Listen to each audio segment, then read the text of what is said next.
Happy Friday, everybody. Happy Friday. Hey, And, everyone. and welcome to the back catalog listening party. My name is Mother Banjo, one of your hosts. My name is Anthony Ihrig, the other host. And today we're joining us all the way from Fort Collins, Colorado, Justin Roth. Yay! Hello, hello. And we are so excited to be back here together because Tony, it's been what, 3 weeks since we've I been think live so. Since together on we've the done show? yeah, What? yeah. I, So much good stuff has happened in between. But it's great to be here. It's great to have you here, Justin, and it's great to have everybody else out here. People showed up early today, Yeah, Ellen. they're ready for the weekend. Yeah. Alan having a Shiner Bock, appropriate for our Texas friend. Wiley, happy Friday. And Wiley says, low humidity here in Northern Virginia and a margarita in head. I think he means hand, which means it's going good for Wiley, I think. Yes, Um, excellent, Wiley. Hi, Connie Hey, Connie. and Joe, and a special shout out to Joe in South Minneapolis. And I just ran into Joe at a show at Ice House this past week with past guest Megan B, which was such a fun time. So big thanks. Always great to see our regulars out in the real world. and, Yeah, and and great to speak, have you here too. And yeah, if you're new to the show, this is a conversation. So as you hear the music, as you hear Justin talk about the songs and everything else, feel free to jump in the comments and ask questions or just say hello. yes, indeed. And because it's Friday and because this is happy hour, at least for us here in Minneapolis, we're enjoying a beverage. What are you enjoying, Tony? Well, I'm enjoying one of my favorite summer beers. It's a Paulaner. Paulaner, the Hefeweizen, very old German beer. But I think the most important piece here is I am enjoying this beverage in the brand new back catalog listening party pint glasses that Nice. just arrived Ah, today. So I'll get that up here so you can see that.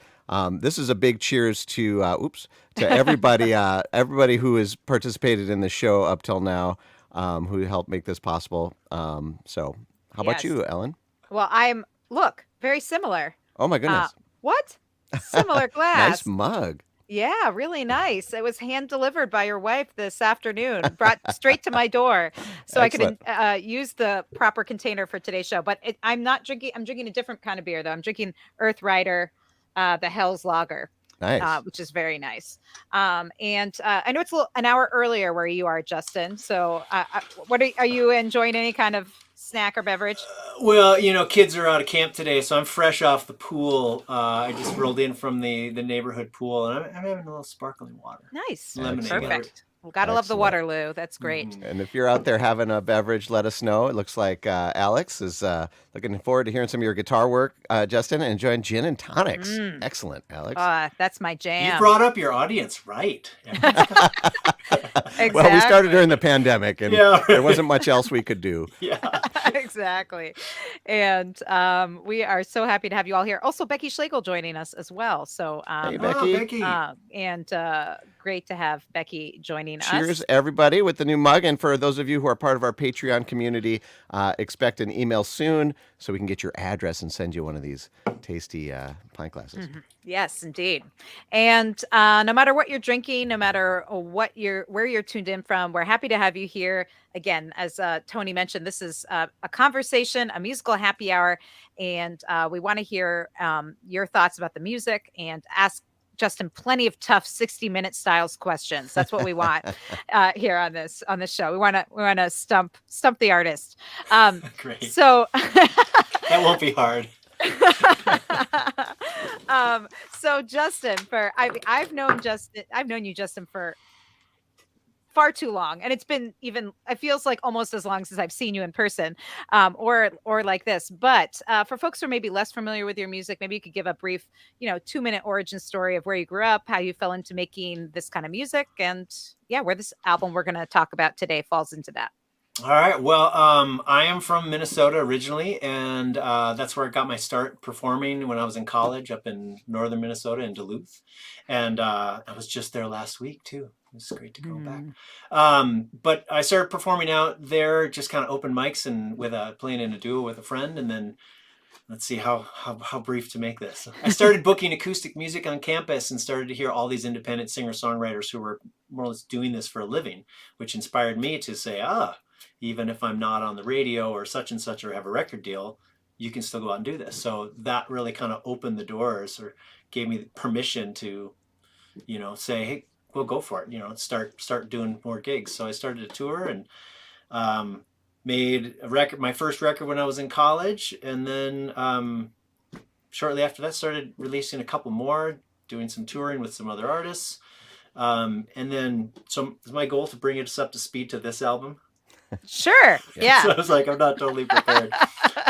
What have I done? Who am I? You don't need to tell us everything you've done. Don't worry. Yeah.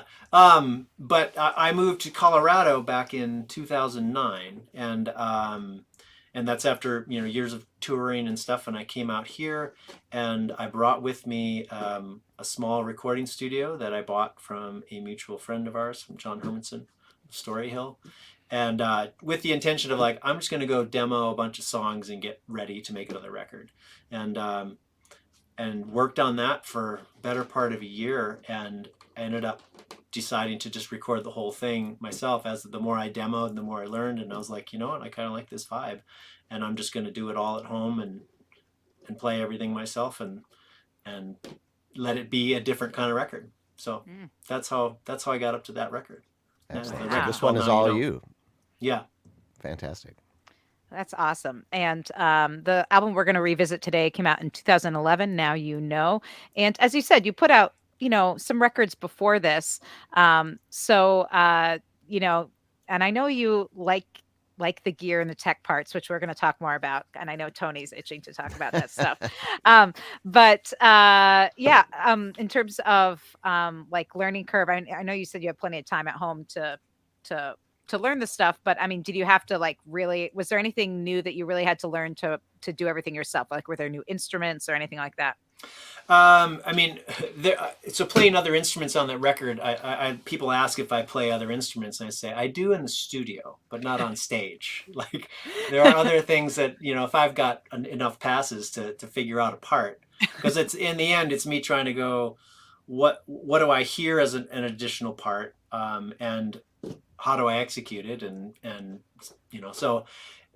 but technically, yeah, I mean, learning how to record was a huge learning curve. I mean, I'd been doing little bits for years and years, and kind of had not hands on, but maybe pinkies on in every record I've ever made, doing little bits. So I was around it a lot. But so yeah, there was a lot of learning that went into it, and I did a lot of videos, and every time I also knew a lot of great people that I could pick their brain and say, hey, I'm experiencing this, what do I need to do? And so that's kind of what got me up to speed, which is why when I decided I was going to when I initially set out to just do demos, in my mind it was like, well, there's no way you can learn everything you need to know to make a record, so just start capturing things. But I love that your album is called Now You Know, because now you can. Yeah. And by the end of making this record, you're like, yep, I know. I did not call the album Now You Know Everything. That's important distinction. Yeah. Well, I don't know about you, Tony. I want to hear some music. Yeah, now I want to hear some of this home now you style recorded music here, which is crazy because I actually did listen to this before the show today here, and it's really impressive sounds. But yeah, let's dive in. The first song that we have queued up here is called This Winter. Is there anything you want to say about this song before we dive in? So I don't know that it was necessarily the inspiration, but the frame of mind I was in. I remember writing this I wrote this shortly after moving to Colorado. Well, it might have been that I moved here in March, and it was that first winter that I was there. Because growing up in Minnesota, we know what Minnesota winters can be like. And throughout years of touring up until the point that I moved here, I'd always come through Colorado in like January and February, and we'd be like sitting out in 50 degrees in the sunshine. It's just like, wow, I didn't really realize that winter could be this way. So tolerable. That first winter when I got here, it was like the coldest winter in the last 10 years in Colorado. So I was like, I thought I left this, Maybe you brought it with you. Yeah, that's quite possible. So that's what I remember thinking about, going, I thought I left this behind.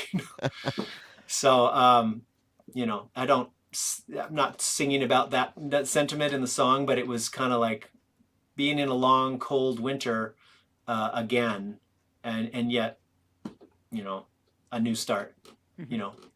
So that's kind of what I was thinking about. Excellent. Well, let's give it a spin. This is Justin Roth this winter here on the Back Catalog Listening Party.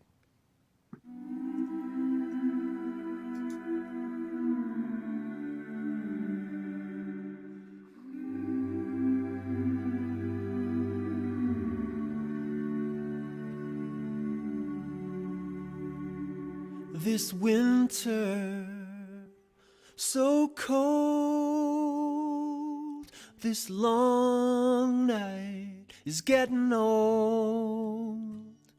I'm hanging on down to the wire, singing for the dawn with the midnight choir.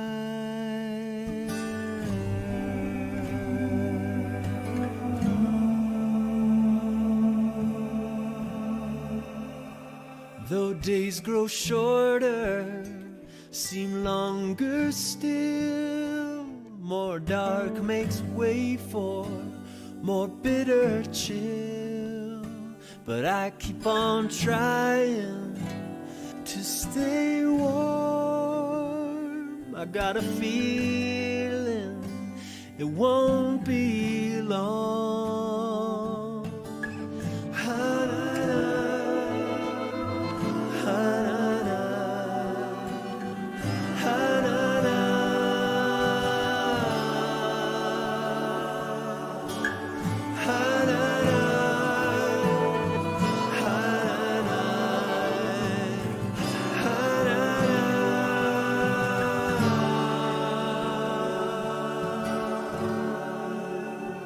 I know in springtime tulips bloom and birds sing with new brightened plumes. So till the sun melts this deep mire, I'll keep waiting. I'll keep on waiting.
This winter was so cold.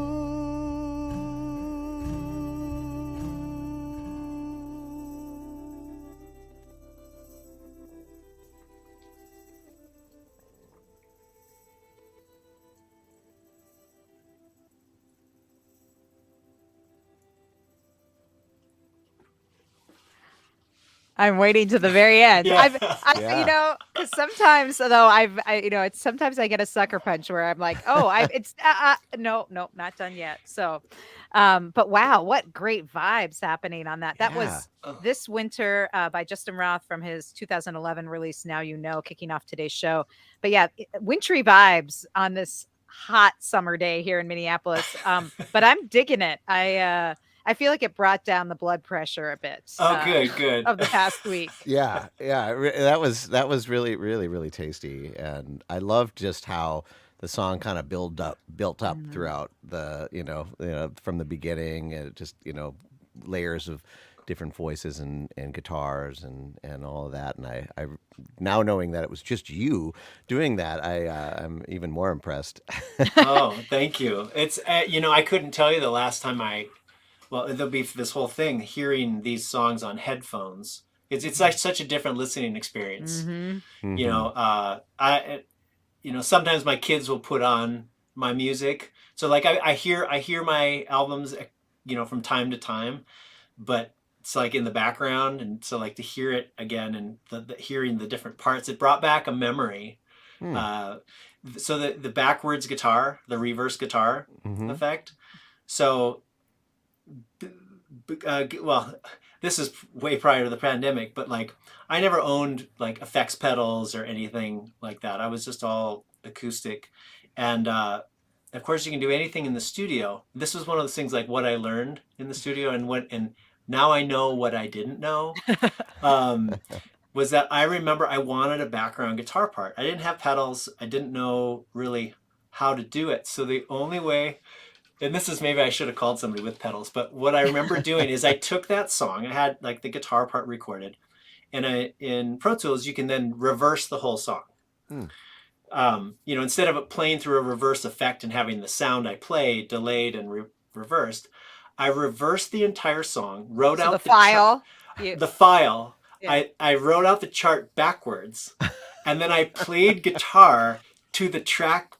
I listened to the track backwards while I played to it, and then reversed everything again Wow. to make that work. Wow. It That seemed is like a lot impressive. of loopholes to, like there's probably a way easier way, but it's the only thing I could do. Because That was normally I'd be working on this, I'd my wife would go to bed, or well, she wasn't my wife at the time, but like, and I would stay up till like she'd like wake up in the middle of the night and she'd find me in the studio. It's like at 3 in the morning. I was like, I'm trying this thing. I just reversed the whole song. Yeah.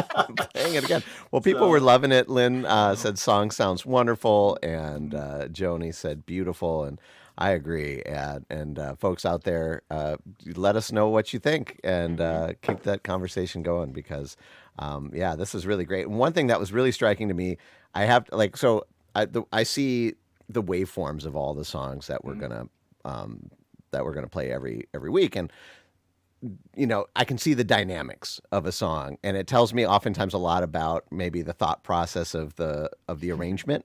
And I just wanted to share this one because this is one of the most extreme waveforms that I've seen. But like Wow. this, That's this, amazing. this, That's where all the voices were in there, yeah, right? this yeah. tells a story. And especially since you were telling the story on your own, and we're sitting in the studio doing these things, I just love to know like your kind of approach to putting these things together. Obviously, you have the seed of a song, and you've got maybe some lyrics or some chords or something. But how putting this together for like a track? What is your process? Well, so this, like I said, I initially started this as demos because I realized the other records I had made in the past, I always brought in friends, or musicians that I knew, um, and I always, which was always amazing. They always blew my mind with what they could come up with. Um, but what I realized is sometimes then I would get caught up in the fact like these guys are so experienced and so amazing. Who am I to question what they're doing? Hmm. I'm just like, oh, whatever you hear is great. And maybe I'll say, oh, instead of there, go down, or, have that kind of guidance. But like the part itself, I never really went in with, I was like, I knew the general instrumentation might want. And this is on the past records. But I didn't always really know what the part would be. And so kind of try something, and then I'd be like, okay, that's cool. Maybe, do this subtly different.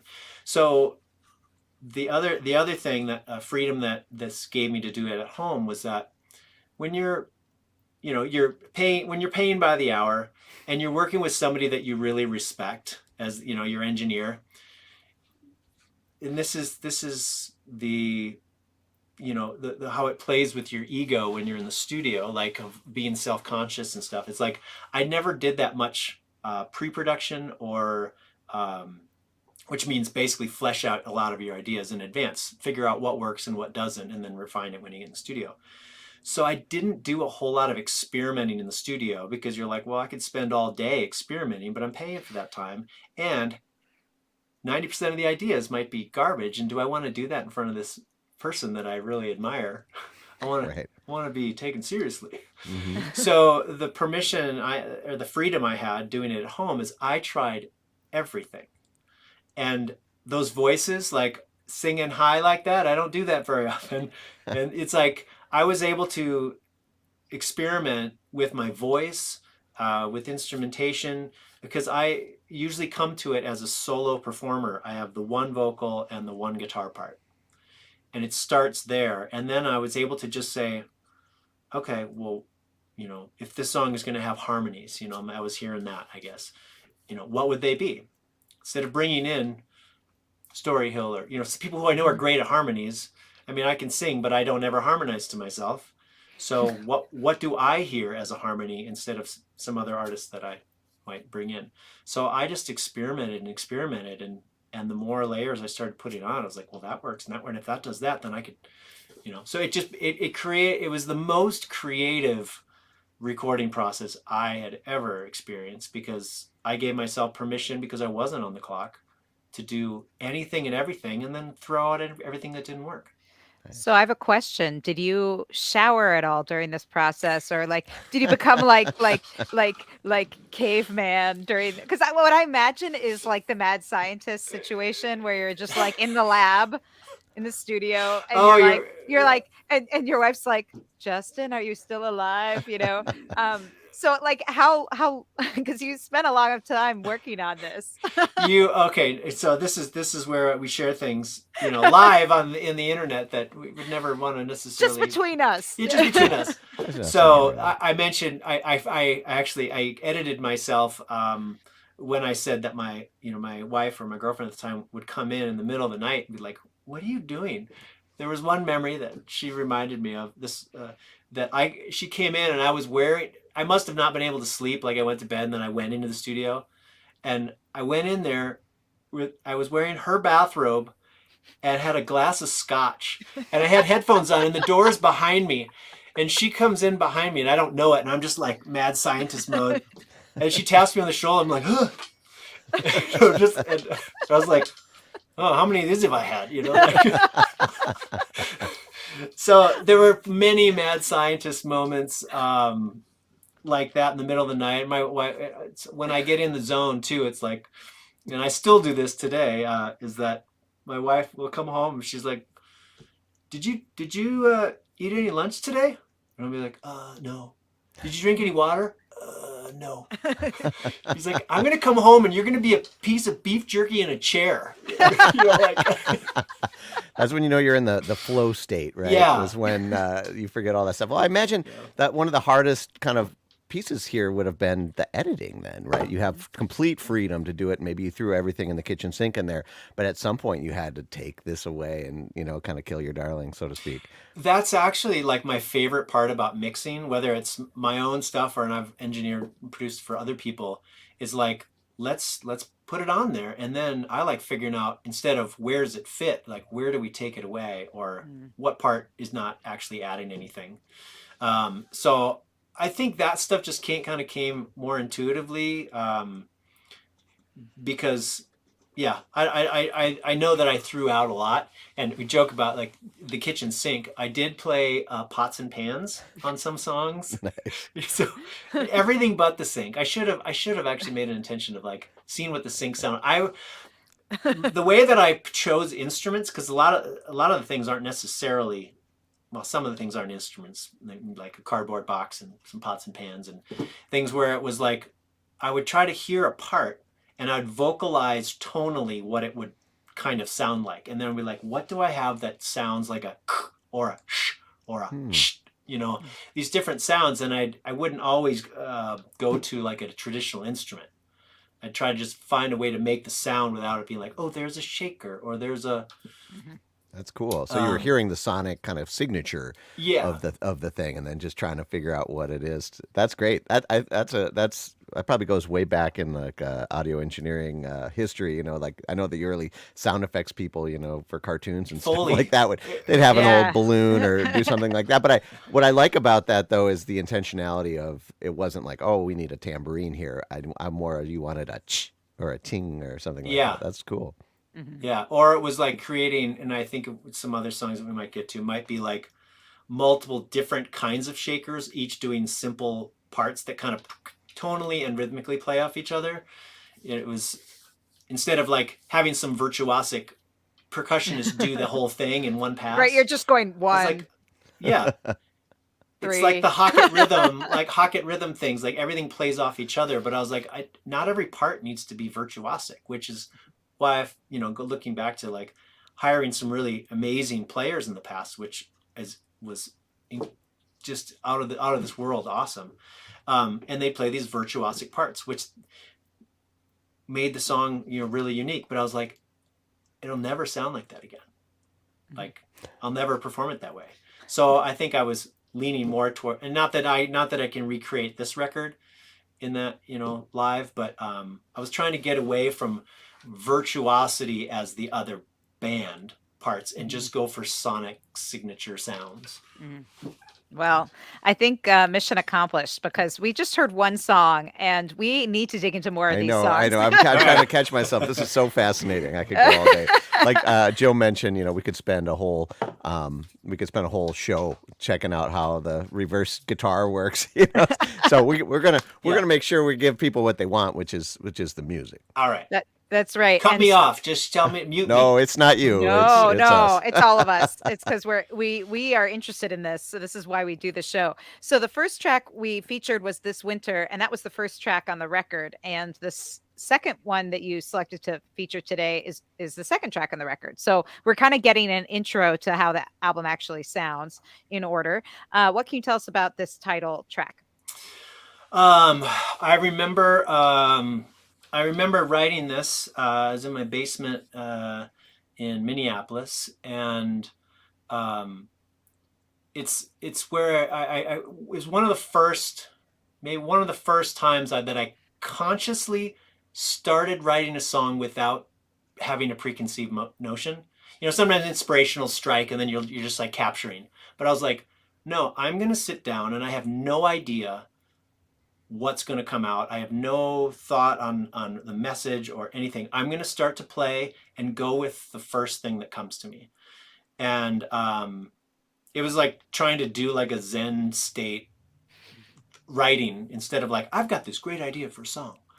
And I started, and I feel like this, 90% of what the song ended up being happened in like less than 10 minutes. And then I then refined from there. It kind of came out for the most part intact, and I had to go back then and kind of be like, where does this come from, what's it about? And then I was and how important is it that everyone understands what it's about, in terms of like the being more esoteric. It's like, don't over refine, like leave some space for interpretation. So that's what I remember about the writing process. Excellent. Well, an appropriate title now, from Justin Roth here on the Back Catalog Listening Party.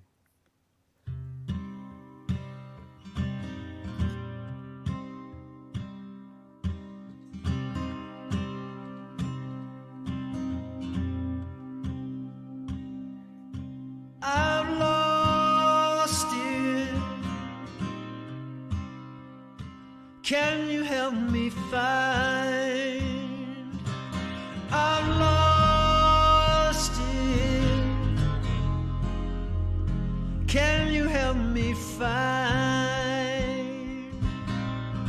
I can be so blind, I let it slip my mind, and now who knows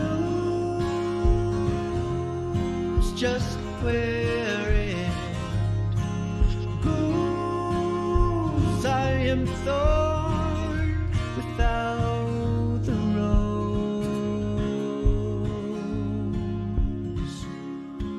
and I've lost it, and I want it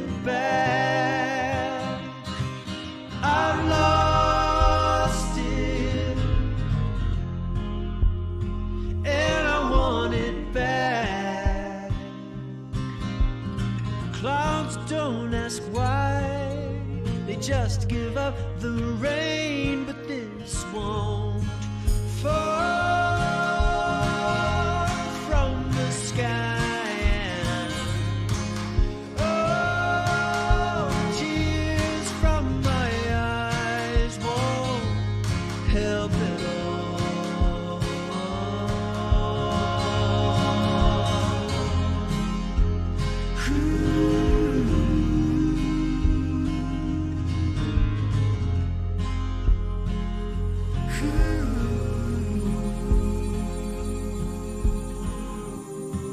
Can you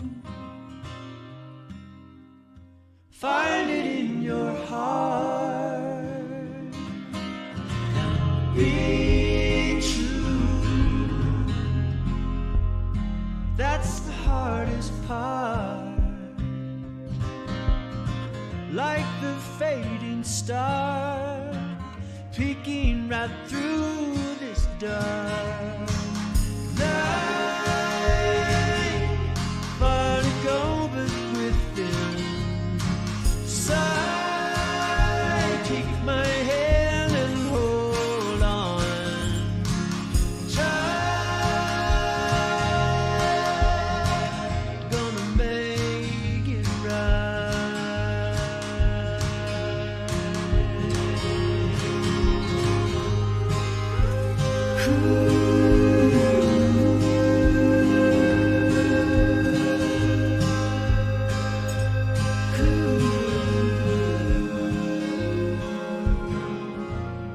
come on home and keep me warm,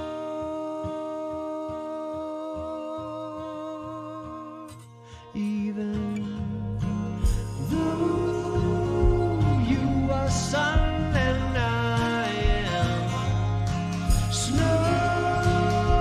I am one, but with you much more, and I need you so. Now you know, now you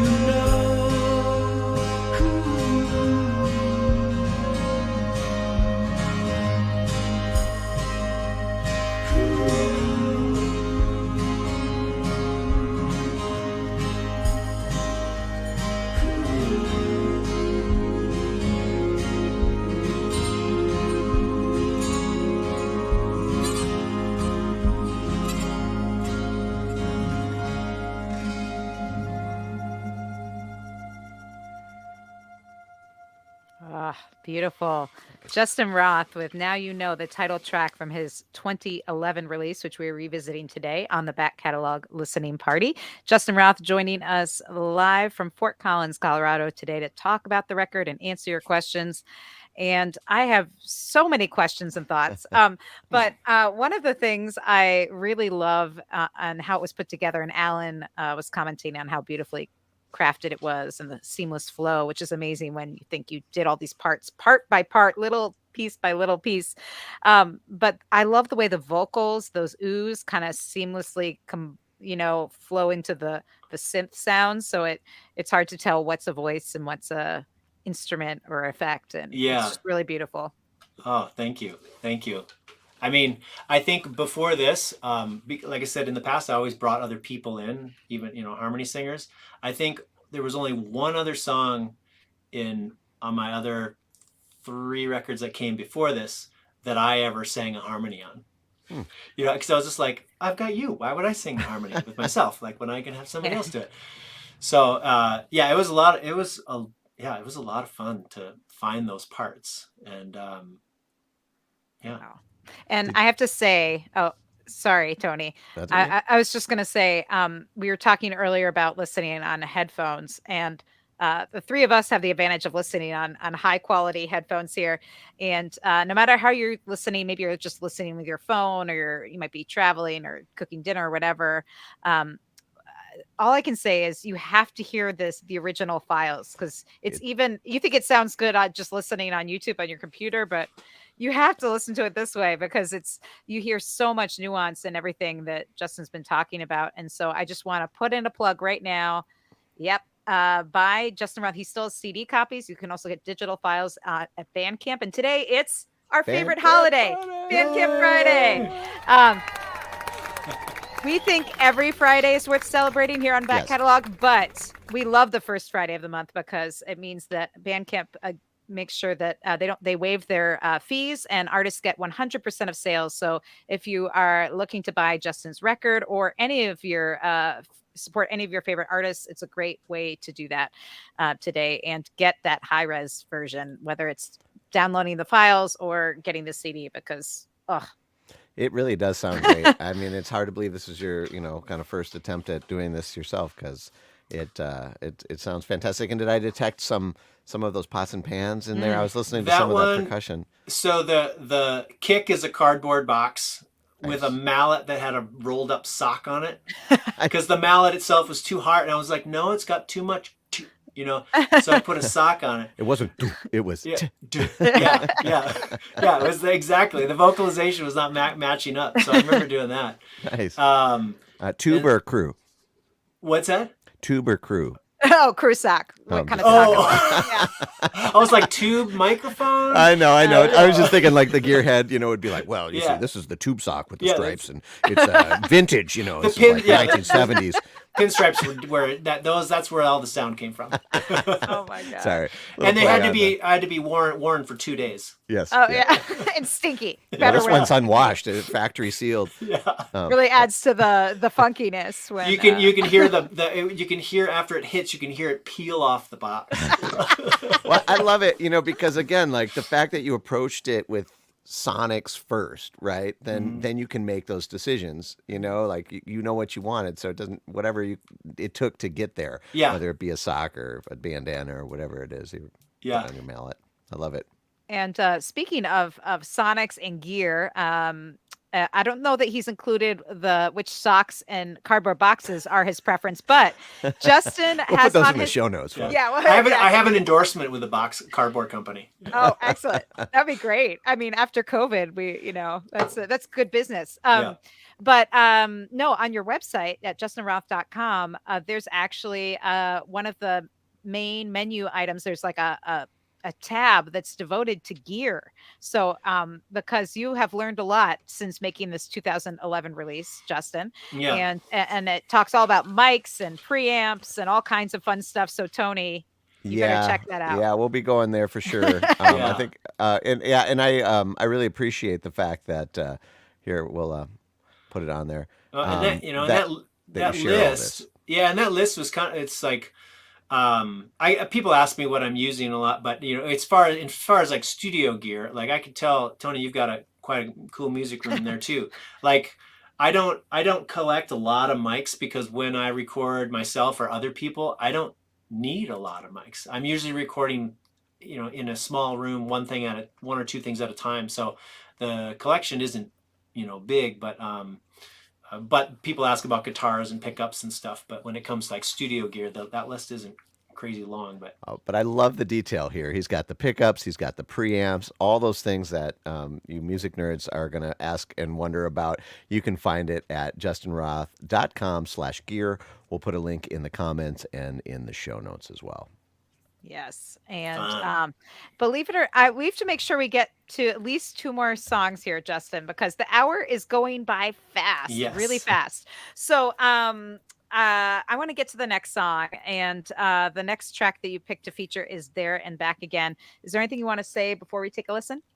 Do either of you know where that title comes from? Oh, Tolkien. Yes. Okay. Yes. Hobbit. I was hoping that would come up. We're switching nerd topics from from gear to Lord of the Rings. Very fine line between those. Yeah, well, I have 2 songs titled after like Hobbit related things. I have yet to complete the trilogy. Nice. But so this song, it's in the for guitar players, it's in the 2-hand tapping style, which you both probably know Minnesota's own Billy McLaughlin. Mm-hmm. And when I was in college, I first heard Billy, and I ended up working for him as his road manager for like 3 years right after graduating. And so I was around his playing, his virtuosic playing, for a long time, and he was a huge influence on me. And I've written a handful of songs in that two-hand tapping style, basically where the right hand is playing the bass notes and the left hand is playing the melody, all up on the neck of the guitar. So just style wise, that's what's happening there. And yeah, and then you write an instrumental song that doesn't say anything lyrically, so you're like, what's the title going to be? So was it just a Hobbit. feeling that you had, like, like when you were writing it, or after you heard it, after it was written, you're like, what does this evoke? Did you Yeah. think like, okay, it reminds me of, Middle Earth or something? Yeah, to me it was just kind of like, yeah, I didn't have the title. Sometimes instrumentals go untitled for a while. Mm-hmm. Yeah, and that's just what I settled on. All right. Yeah. Well, let's give it a listen. This is Justin Roth, there and back again here on the Back Catalog Listening Party.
The patter of hobbit feet at the end of that. Uh, Gorgeous. On a wet, muddy path. That's right. There and back again.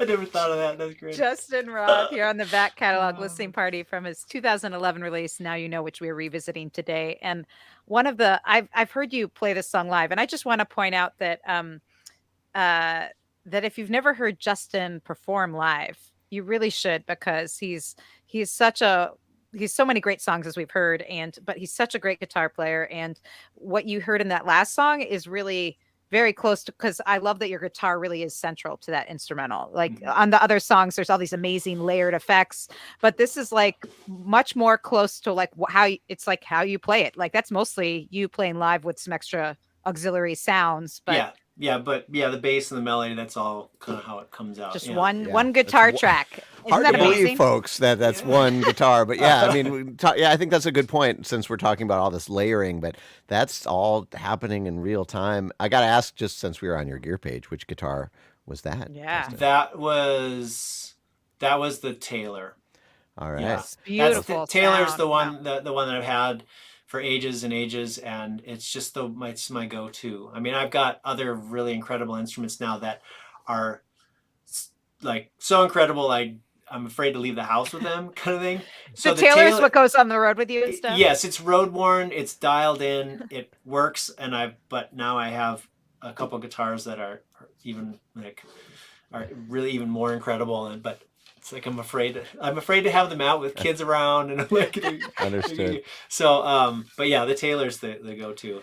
Now, were you? I know you mentioned growing up in Minnesota, so we're like Billy McLaughlin. We have a history of great guitar players here, right? Yeah. We have Leo Kottke. We've got, like some of the West Bank folks. Were there other specific influences on your instrumental work in particular that you could talk about? Yeah, so for me, it all began, I was in 11th grade and I went to see Crosby, Stills and Nash, and because I was just kind of learning my core, like acoustic guitar then. I'd started on electric and was starting to switch to acoustic. Loved, Crosby, Stills and Nash, and I got there and they're like, oh, there's an opener. I didn't know about that. And it was this guy named Michael Hedges. And I had no idea who he was. He came out, and the first song completely changed my entire life and my outlook on the acoustic guitar. He's, before, there's so much fingerstyle guitar music out there on YouTube and other players touring and stuff now, and many of them will go back to Hedges as like a pioneer that influenced them. And he was a guy that did all the alter tunings, the percussive techniques, some of the the tapping, and then Billy McLaughlin took that tapping technique and wrote entire pieces on the neck. And there wasn't really anybody else doing that at the time. So I felt really fortunate to be able to be around his music as long as I was, and he continued to be a huge mentor and influence in just my career, not even beyond guitar playing. But those were like the two biggest guitar influences in terms of that, on the more technical side. Mm-hmm. And then what I realized I was drawn to is other singer-songwriters that had really interesting guitar parts, like great songs with really compelling arrangements, because I loved what one person could do on stage and how full they could be. And it wasn't about being more busy or necessarily more technical. Mm-hmm. It's like players that had really interesting sounding parts that had a lot of soul that didn't get in the way of the song itself. So then enhance it.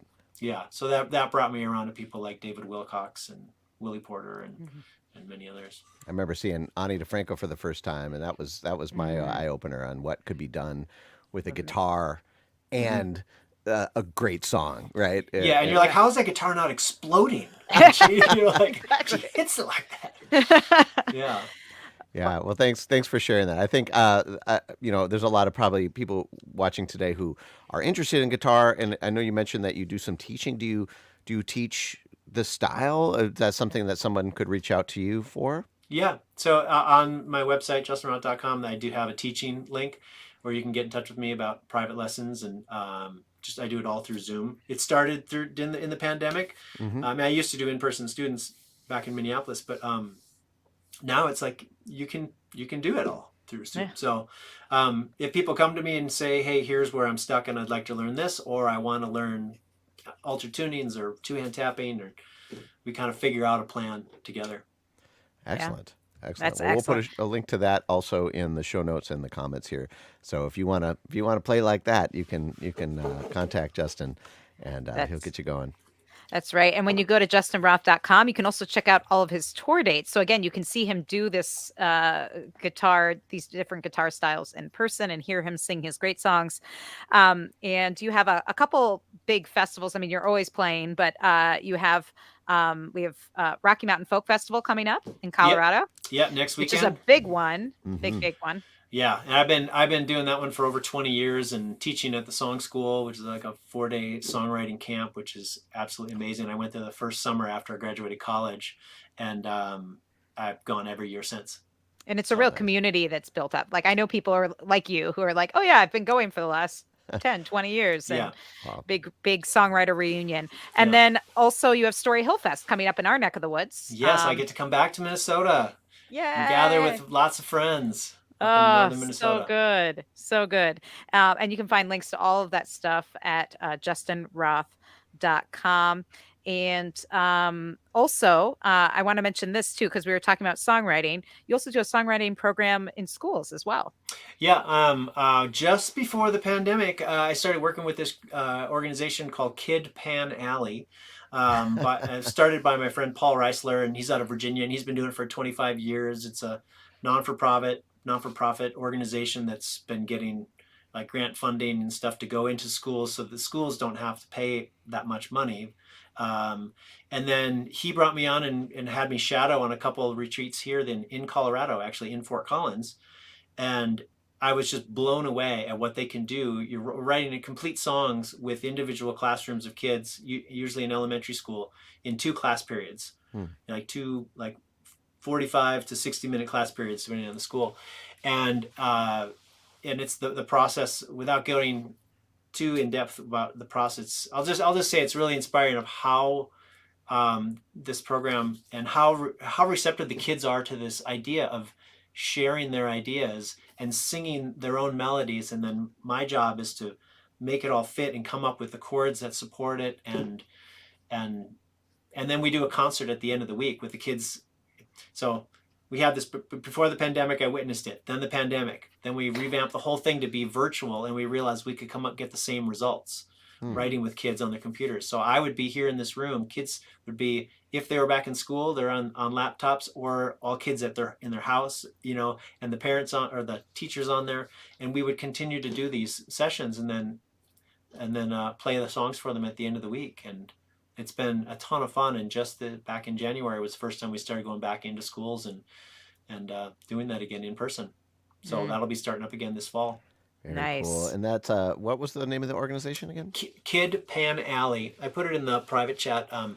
Kidpanalley.org is the website where you can learn about it. And it's a really stunning program. And they've gone on to make compilation CDs and bringing in like heavy hitter artists and having arrangers and orchestras play backing tracks to these songs as a way to get these songs out there to hear what kids have to say.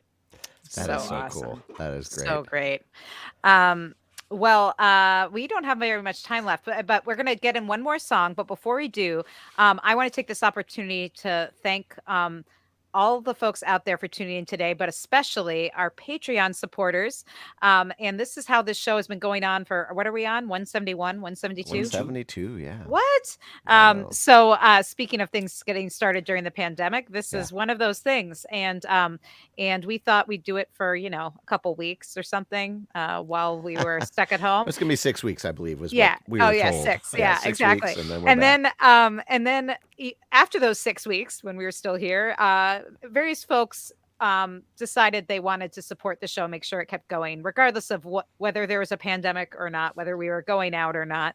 So big thanks to Penny, Ann, Alinda, Bevan, Connie, Vaughn, Alan, Chris, Alex, Becky, Galen, Peggy, Joe, Jim, Beverly, and John, Fred, Tim, Sarah, David, Jocelyn, Court, Matt, Steve, Mark, Homestead, Pick and Parlor, Severin, Lynn, Mary, Many Tracks, Nikki, Joni, David, Sarah C, CJ, and Wiley, and maybe you, if you want to join our community.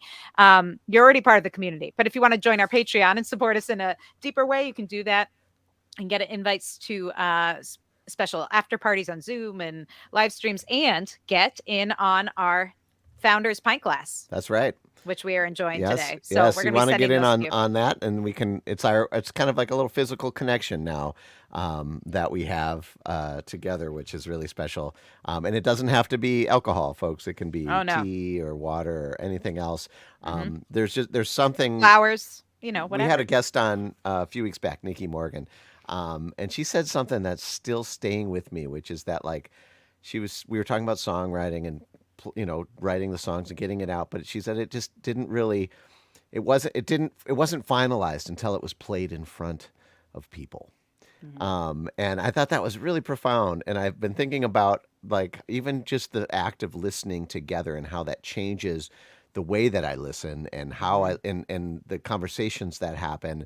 And I just think it's just such a powerful thing, the music community that gathers here every week. So I just wanted to say thank you all for being here. And whether you're a Patreon member or just enjoying this show, it means so much to us and to the artists that join us, because it really is kind of what, I don't know, keeps me going every week. I don't know about you, Ellen, but yes, it's my favorite hour of the week, and it goes by way too fast. I know.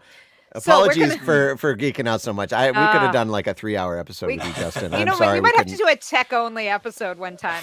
Is what we need to do. But I do also want to just mention, since this is going to be our last song, that if you have last-minute questions for Justin or whatever, throw them in the chat or any comments. And very quickly, is there any quick thing you want to say about the song before you take a listen? I guess I remember writing it. I was downtown St. Paul at a conference and a music conference, and I had some time off, and I got together with another songwriter friend that was there named Amelia Dolan, and we were sitting up overlooking the Mississippi, and we're like, hey, we got some time. Let's see if we can write a song. And so we just kind of sat there looking out the window, and we got the first verse and maybe a little further into it that we got started with the time that we had. And then we continued to kind of write back and forth after she went back to Maine and I was here. And this song ended up getting used on The Young and the Restless. So it's the song that has reached from the start, almost the headwaters of the Mississippi. It's gone to LA. I love it. Yeah. I love it. What a great way to finish off our hour together here. This is Justin Roth, Surrender, here on the Back Catalog Listening Party.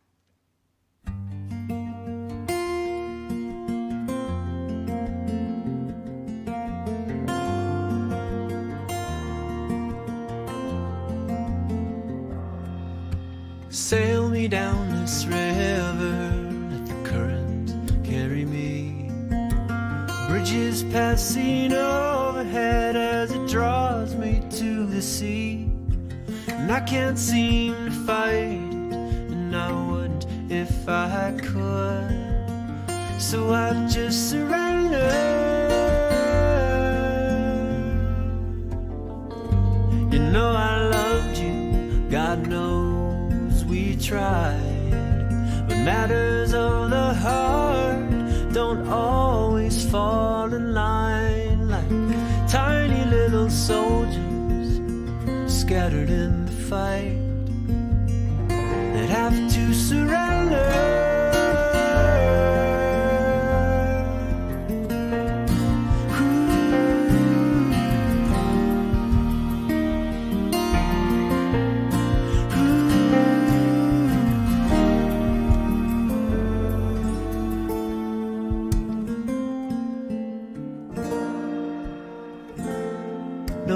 Said it would be easy, and it can only be so kind. Love is so misleading when it's so desired. Halfway up the mountain, you can get so tired and have to surrender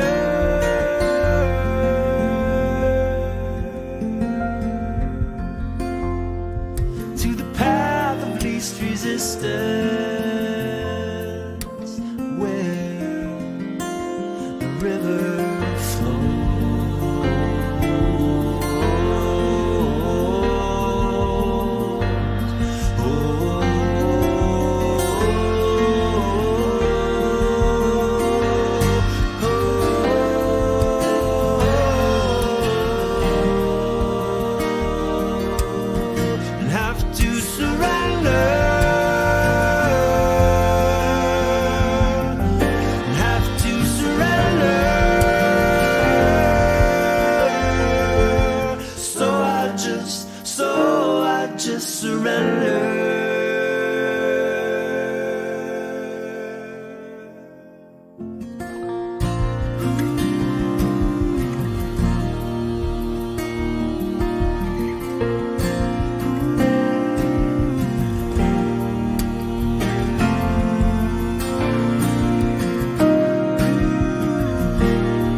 sail me down this river, let the current carry me.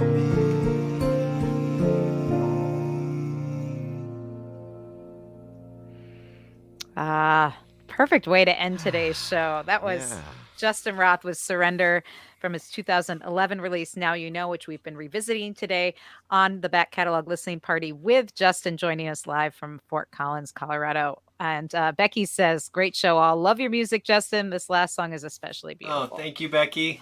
Becky knows what she's talking about. So yeah, she does. I mean, because she's a great songwriter herself. Exactly. Not to say she knows what she's talking about. She's complimenting me. I mean, because she's a great songwriter. Indeed.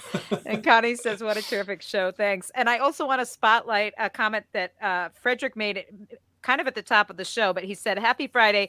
Music is for life. And I just want to say that's kind of what drives us here at the Back Catalog Listening Party is that this music feeds us and refreshes us, renews us every week. And that's why no matter what's happened in the week, and a lot happens in a week in our lives. And every week when Tony and I log on with whichever victim or guest is up with us, shows up, we say, oh, what a week. And we're like, we're so ready for this show. And every show feels like it comes at just the right moment. And today's show is no exception. Like that song just, I feel like I'm surrendering to the universe right now and ready to start again for the weekend. All right. Well, what a privilege it's been to be here with you. So thank you so much. So great to see you. This has been fantastic. And like Ellen had mentioned earlier, we could probably spend, a couple hours on just one or two of these songs. So hopefully we'll be able to get you back for another album in the future. Yeah. All right. All right. Well, thank you for doing what you do. This is really an incredible opportunity as an artist, just to revisit stuff and to share music with new people, and it's great to see old friends. Great to see you, Ellen, and good to meet you, Tony. So fun. Yeah. And thanks to all of you for tuning in. And if you like it on YouTube, give the thumbs up. Direct more bots to this guy, Justin Roth. And also you can subscribe to our YouTube channel and be notified because we do this every week, every Friday at 4 with different guest artists. So we're getting close to the 1,000 mark, right? Help push us up to that. I think at that point, I don't know, we get a sticker. Something like that. YouTube will send us a sticker in the mail or something. Well, thank you all so much for joining us and have a great weekend. We'll see you back next week for another edition of the Back Catalog Listening Party. Cheers. Until then, cheers. Thanks, everybody. Have a great weekend. All right.